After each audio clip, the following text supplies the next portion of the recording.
Ah, man. If you're someone who sees that shot a bit more often than you would like, someone who loses it high and right, doesn't go as far as you want it to, this video will hopefully be giving you a couple of ideas on how you can go about changing that. Let's get started. So if you do see that shot, the one that goes very high, out to the right if you're a right-hander, out to the left if you're a left-hander, chances are the golf club was over-lofted and pointing out that direction when you made contact. In my experience coaching, the majority of people who hit this shot tend to get the club face twisted in the backswing. So I would tend to get the club face twisted in the backswing so that it's pointing up towards the sky. This would be opening it, lofting it up, any number of things you want to call it, but it would generally result in this shot here.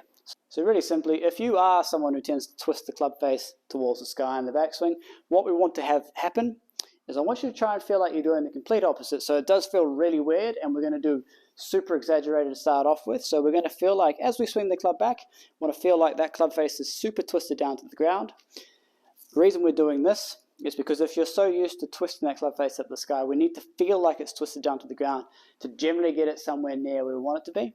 That was the easy part. The hard part that I find most people have trouble with is when they tend to get to the top of the backswing, they want to revert back to this club face being twisted back as it was.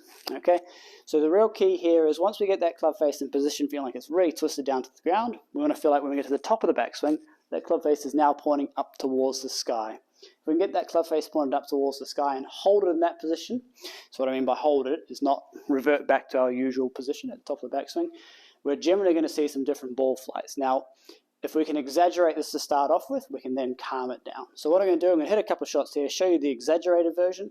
You'll probably see it go low and left, which is what we want. If you're hitting the ball high and right, we really need you to start hitting the ball low and left so that we can somewhere find the middle ground. Okay? Let me show you. So we're going to feel like, as I swing this golf club back, I'm going to feel like I get the club twisted down to the ground, and I'm going to hold that position at the top of my swing, and then hit the shot. Should be able to see on screen that it's gone low and left. That's obviously too much. That's not really a very functional shot, and it's not going to do much for me, is it? So we need to find somewhere in the middle. Once we get the hang of getting that club face twisted down to the ground, we're going to start playing around with some ideas. So now I'm going to feel like I'm going to have a couple of practice swings where I feel like instead of the club face being twisted down towards the ground, I'm going to have it sort of 45 degrees to the ground. Let's see what kind of shot shape I get when I do that.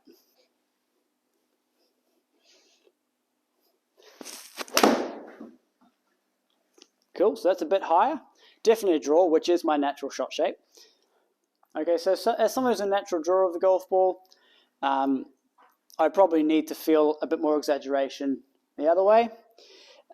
As you can see, that one started pretty straight and then drew away. It's kind of what we're looking for. It's lower than the first one, higher than the second one, but now we're going to try and get one that doesn't curve as much. So this is where you use your practice time to try and experiment, to learn and feel, try and figure this stuff out, because this is also how you learn new shots. I've now learned how to hit a draw. I can learn how to hit a fade just by playing around with this backswing feeling. So I'm going to feel this time like, as I swing the club back, instead of being twisted down to the ground, instead of it being twisted to 45, I'm going to do slightly less, almost back to sort of toe up to the sky, somewhere in between 45 degrees and toe up there is what I'm going to try and feel. See what kind of shot shape we can produce here. Somewhere around there. Well, I didn't strike it quite as well. We see that started out to the right this time, curved back towards the middle. But hopefully what you can see there is just by playing around with my backswing feelings and trying to hold on to that feeling that I've created in the backswing through into the downswing, I can create different shaped shots, heights and flights as well. This kind of stuff is really important as you go along. You'll learn how to play from around trees and that kind of thing. Let me just quickly show you the numbers on that one, because I think it's really interesting to see that the two in particular I want to show you are my normal swing and the first swing where it went high and right for me.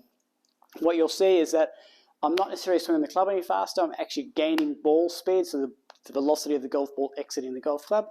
This comes from having less loft presented at impact and having the club face make a more direct hit on the golf ball rather than a glancing blow.